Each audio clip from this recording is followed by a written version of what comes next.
আল্লাহ তাআলা বলছেন, আমি তোমাদেরকে যে সম্পদ দিলাম, আমি তোমাদের যে জীবন দিলাম, এই দুইটা আমি আল্লাহ কিনতে চাই, বিনিময়ে জান্নাত দিতে চাই। তো আমরাও আজকে বললাম যে আল্লাহ, আমরা দুইটা ওয়াকফ করে দিতে চাই। আমি আমার জীবনকে ওয়াকফ করে দিলাম। কার জন্যে? আল্লাহর জন্য। আমি আমার সকল সম্পদ, টাকা পয়সা সব কিছু আল্লাহর জন্য ওয়াকফ করে দিব। তো আমার জীবন, আমার সম্পদ, বিনিময়ে আল্লাহ কি দিবেন? জান্নাত দিবেন। তাহলে বেচা কিনা করতে রাজি আছি আমরা? বিক্রি করতে রাজি আছি? আচ্ছা সম্মানিত সুধী, একটু সহজ করে দেই। ধরুন আপনি মাসে অনেক টাকা ইনকাম করেন, যা কিছু ইনকাম করেন আপনি আপনার বাবার জন্য কিছু দেন, মায়ের জন্য কিছু দেন, স্ত্রীর কিছু কেনাকাটা করেন, সন্তানদের জন্য করেন, খাবারের জন্য ব্যয় করেন। এই সবটাই কিন্তু আপনি আল্লাহর উদ্দেশ্যেই করেন। আপনি বলতে পারেন, কেউ মনে করতে পারেন যে আমি আমার বউরে খাওয়াই, তাতে সওয়াব কি? অবশ্যই সওয়াব। কত মানুষ তেমন আছে স্ত্রীর উপরে জুলুম করে, নিজে বাজারে ভালো ভালো খায়, স্ত্রীর জন্য শুধু চিংড়ি মাছ আর 2-3 পদের শাক, আলু ভর্তা, ডাল এগুলো করে।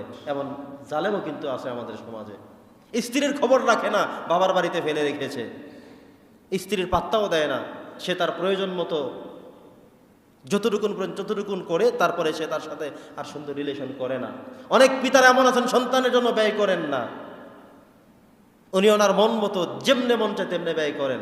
কিন্তু আপনি যখন স্ত্রীর দায়িত্ব নিলেন, দায়িত্বশীল হিসেবে, যখন সন্তানের বাবা আপনি দায়িত্বশীল হিসেবে, যখন আপনি আপনার বাবা মায়ের সন্তান হিসেবে পিতা মাতার প্রতি যথাযথভাবে আপনি দান করেন, সদকা করেন, তাদেরকে দেন, তাদেরকে খাওয়ান, তাদেরকে পরিধান করান, সেখানেও আপনার সওয়াব আছে। পড়েন সুবহানাল্লাহ।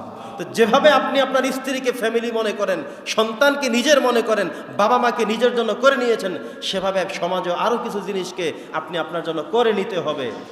তন্মধ্যে হলো আপনার সমাজের যে মসজিদ, যেই ইমাম, যে খতিব, যে মুয়াজ্জিন, যাদের আন্ডারে কাজ করেন, তাদের উপরে আপনার ফ্যামিলি হিসেবে দায়িত্ব নিতে হবে। সেটা আমার দায়িত্বে, সেই জায়গাটাও আমার দায়িত্বশীল।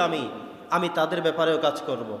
তারাও আমার আওতাভুক্ত, তারাও আমার আওতাধীন।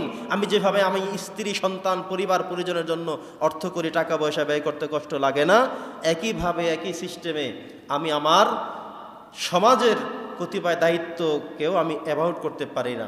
প্রিয় সুধী, তো যেই কথাটা বলছিলাম, আল্লাহ বলছেন মুমিনরা তোমাদের সাথে আমার একটা বেচা কিনা হচ্ছে, তোমরা আমার জন্য তোমাদের জীবনকে উৎসর্গ করবে, সম্পদকে উৎসর্গ করবে, বিনিময়ে আমি দেব জান্নাত।